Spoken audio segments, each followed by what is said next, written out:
Hi guys, my name is Kenny and welcome back to my YouTube channel. If you are new here, don't forget to click the subscribe and bell button so that you get notified kapag may bago akong videos. And also, make sure to follow me on all my social media accounts. Ilalagay ko na lang sa description box yung link ng Instagram, Facebook, and Twitter account ko. In today's video guys, ang gagawin ko is i-share ko sa inyo yung aking first prom makeup tutorial this year. And actually, this is just the beginning kasi meron pa akong mga ibang prom makeup looks na gagawin. The reason why medyo inagahan ko yung pag-upload ng prom makeup tutorial this year is because prom is a very important event and minsan lang siya mangyari, so mas maganda yung talaga mapaghandaan nyo siya. And just in case nga na just in case na gagawin nyo tong makeup look na to, mas maganda yung ilang months or ilang weeks bago yung prom, mapag-practicean nyo na siya. That way, kapag dumating na yung araw ng prom, alam nyo na yung gagawin nyo and hindi na kayo may stress or magagahol sa oras. As always guys, lahat ng products na gagamitin ko sa video na to are very affordable, so perfect talaga sa inyong mga estudyante. If I'm not mistaken guys,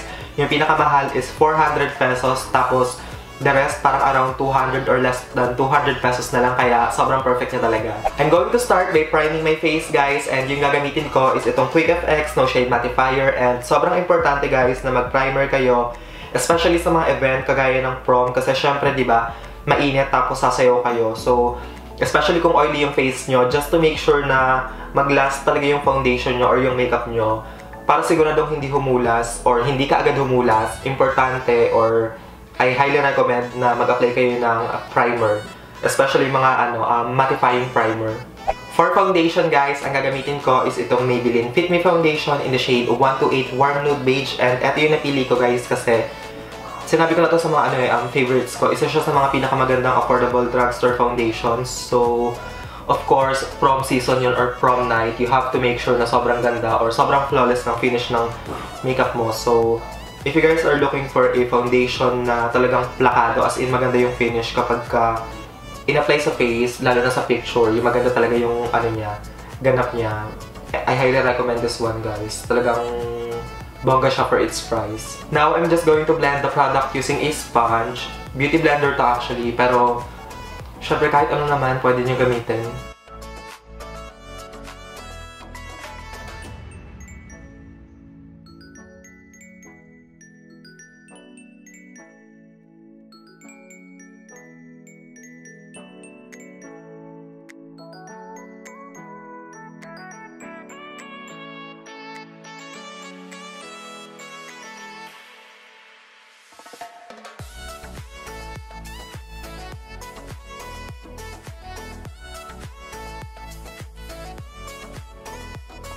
By the way guys, please huwag nyo kakalimutan lagyan ng foundation yung tenga at yung leeg nyo, especially sa mga events like prom, kasi minsan sa mga picture, pag may flash, tapos hindi nyo nalagyan ng foundation yung tenga at yung leeg nyo, hindi nagmamatch sa kulay ng face nyo. So, just to make sure na pantay talaga yung kulay ng face nyo sa tenga at sa leeg nyo, maglagay kayo ng foundation sa tenga at sa leeg nyo. For my concealer, ang gagamitin ko naman guys is itong Maybelline Fit Me Concealer in the shade Sand, which is sobrang perfect na kamatch ng Fit Me Foundation. So, very lightweight din kasi siya, and what I'm gonna do is i-apply ko lang siya sa under eye area ko and also sa nose bridge, sa chin, and also sa forehead. Basically, yung mga areas ng face ko na gusto ko ma-highlight and magmukhang sobrang aliwalas. Again, I'm just going to blend the product using the same beauty sponge na ginamit natin.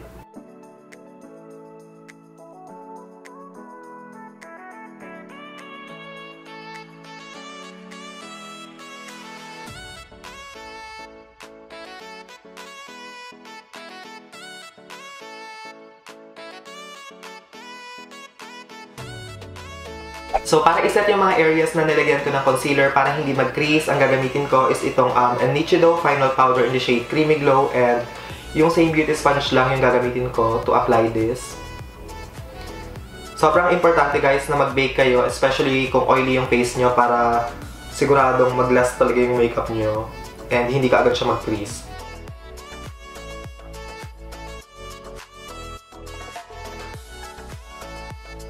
Ngayon naman guys, using a large powder brush, ang gagawin ko is i-blend ko lang yung excess powder sa mga areas ng face natin na hindi natin sinet, para lang hindi siya kaagad mag-melt or para ma-mattify siya, ayun.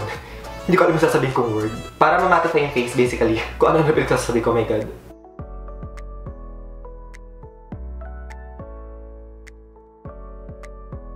To bronze my face, guys, ang gagamitin ko is itong EB Advanced Blush Duo in the shade Baked Fig. And actually, guys, kabibili ko lang nito. So, bago siya. And nakasale sila 130 pesos na lang ngayon. Kaya, kung nagbabala kayong bumili, I highly suggest na bumili na kayo ngayon. Kasi, from 220 pesos, diba, 130 na lang siya. Malaki yung masasave nyo. So, go na.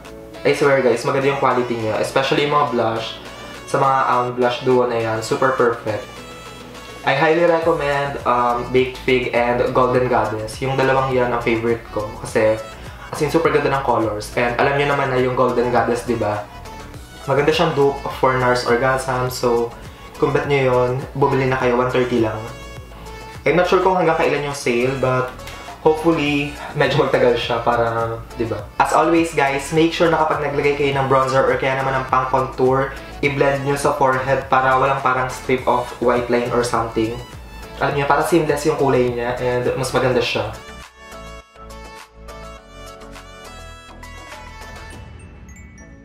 Ngayon naman, guys, para gawing mas sharp and precise yung contour na nilagay natin or yung bronzer na nilagay natin, ang gagawin ko is gagamit lang ako ng loose powder. Pero, like I always say, guys, optional tong part na to. So, kung di nyo siya bet gawin, huwag nyo siyang gawin.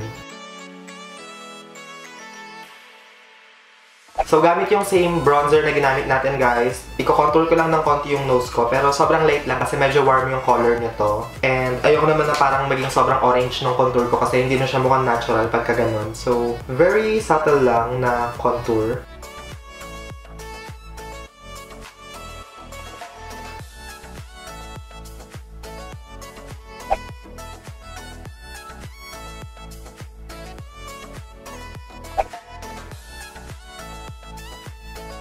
So, para sa eye makeup, guys, ang gagawin ko is a very neutral na smoky eye para turn nyo siya sa kahit anong kulay ng suot nyo. And for my transition color, yung gagamitin ko is yung bronzer na ginamit natin kanina. And gagamit lang ako ng small blending brush para i-apply siya. Kahit anong brush, guys, carry lang. Wala tong brand. So, ang gagawin ko is i-apply ko lang siya all over my crease. Tapos, i-build up ko lang yung color hanggang sa ma-achieve ko yung gusto kong intensity ng transition shade sa crease ko.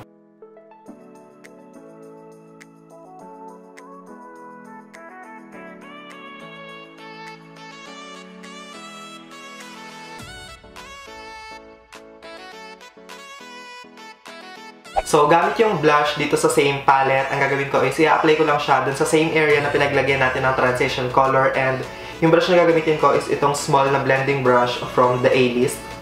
Yeah, the A-List yung brand niya. And, ayan, ipapop ko lang siya dito sa crease para mas maging medyo parang pinky yung color niya. Pinky. May word bang pinky? I don't know. Para lang mas feminine tingnan yung color kasi minsan pagka brown lang, sobrang parang ang flat and boring. Wow, ang boring. No. Para lang soft and feminine yung color niya.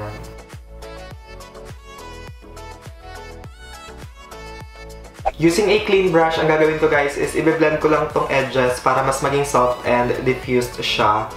Kasi pag may harsh lines, hindi magandang tingnan. So, para mas perfect yung eye makeup nyo, make sure na lagi kayo may nakaabang na malinis na blending brush para i-blend yung mga harsh lines. For my lid color, ang gagamitin ko, guys, is itong parang reddish brown shade from my Bilena Sunset Cafe palette. Tapos, gagamit lang ako ng flat na brush na binasa ko ng konti para mas maging intense yung kulay ng eyeshadow pag nilagay natin sa lid. And gagawin ko is ipapop ko lang siya all over the lid, guys.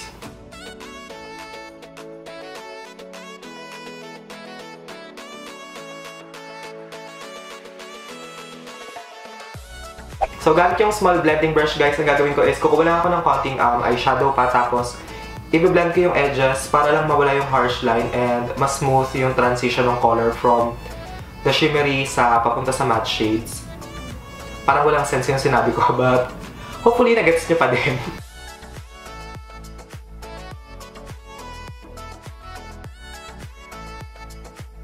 So, ngayon naman, guys, ang gagawin ko is ida-darken ko lang yung lash line and yung gagamitin ko is itong darkest shade. Tapos, gagamit lang ako ng maliit na brush, parang pencil brush. Tapos, gagawin ko is i-apply ko lang siya as close to the lash line as possible and i-blend ko siya ng konti para mas diffused yung color niya.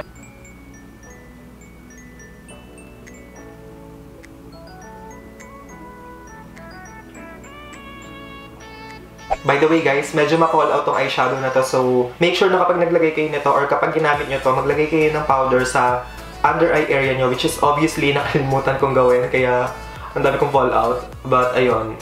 Make sure na maglagay kayo ng loose powder para kapag bumagsak man yung eyeshadow, pag binrush nyo siya, mabilis matanggal and hindi siya kumapit sa foundation nyo. By the way guys, medyo idadrag ko din ang pataas pagdating dito sa outer corner para mas maging smoky siya ng konti and para magkaroon ng depth yung gilid or yung outer corner ng eye makeup natin. Again, using a small blending brush, ang gagawin ko is i-blend ko lang yung edges. Gagawin ko muna off-camera yung left eye ko guys to save time. Then after nun, I'll be back to finish the rest of the makeup. Nakapaglagay na ako ng false eyelashes and yung ginamit ko is yung Eartha Beauty Mink lashes in the style Celeste. And kung may isa akong tip na may ibibigay sa inyo this prom season pagdating sa makeup, that is using a slightly dramatic na false eyelashes kasi sobrang ganda ng effect na nabibigay niya, especially kapag medyo intense or dramatic yung eye makeup nyo, sobrang perfect tignan. Kung naghahanap kayo ng affordable brand ng Mink lashes, I highly recommend Eartha Beauty kasi if I'm not mistaken, around 160 pesos lang per pair. And ang maganda kasi guys sa Mink lashes, pwede nyo siyang gamitin ng paulit-ulit kaya hindi masasayang yung perang ginastos nyo. So this part is optional guys, but using this Nichido pressed powder, ang gagawin ko is ilalagay ko lang siya sa under eye area ko para mas maging parang bright and mas maaliwalas siyang tignan.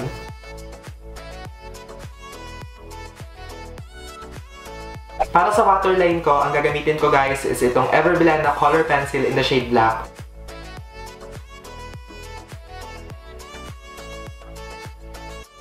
To smoke out my lower lash line, ang gagamitin ko guys is itong shade na to from my Bilena Sunset Cafe palette.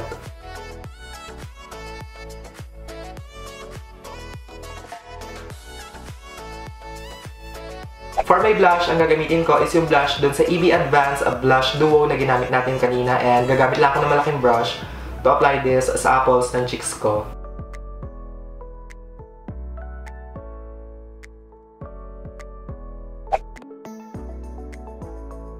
Para naman sa highlight, ang gagamitin ko guys is yung Daiso Hanataka powder, and what I'm gonna do is i-apply ko lang siya sa highest points ng face ko.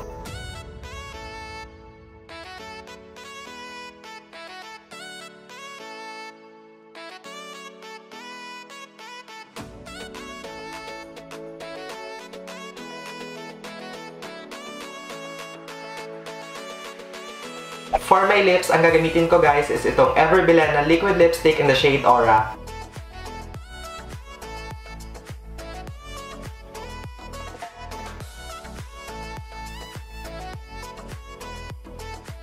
This is the final look guys.